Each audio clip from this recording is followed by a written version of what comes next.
नमस्कार, एक बार फिर से नया गीत लेके रोज सबके समक्ष हाजिर बनी। पूरा भरोसा बाकी रोज सबके अच्छा लगी। वीडियो को लाइक करी, कमेंट करी, चैनल पे सब्सक्राइब कर ली, बेल आइकन प्रेस करके ऑल पर क्लिक कर दी ताकि सब वीडियो सबसे पहले पहुंचे। कैसे एगो वक्त माँ शेरवाली से कहता,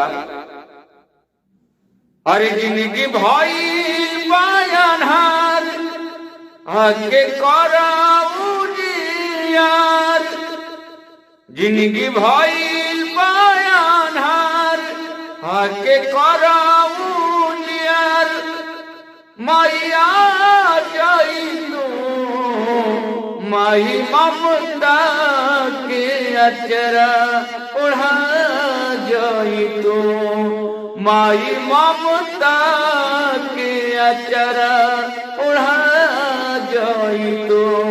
जिंदगी भाई बायानहार आके कराऊ यार, माया जाई तो माई ममता के अचरा उड़ा जाई तो, माई ममता के अचरा उड़ा जाई तो। सभे बाटे अपन तबो बानी हम अकेला, खेलत किस्मत माई गजबे के खेला। सभे बाटे अपन तबो बानी हम अकेला, खेलत किस्मत ये माई गजबे के खेला। तू ही जग के करनहार मैया नैया हो हमार, पार लगा जाई तू माई ममता के अचरा उड़ा जाई तू, माई ममता के अचरा उड़ा जाई तू। कैसन कठोर तोर काया रे मयरिया, तनी न मोहालू हम छछनी दुआरिया। कैसन कठोर तोर काया रे मयरिया, तनी न मोहालू हम छछनी दुआरिया। माई सुर और साज बाट बिगड़ल आवाज के सजा जाई तू, माई ममता के अचरा उड़ा जाई तो, माई ममता के अचरा उड़ा जाई तो।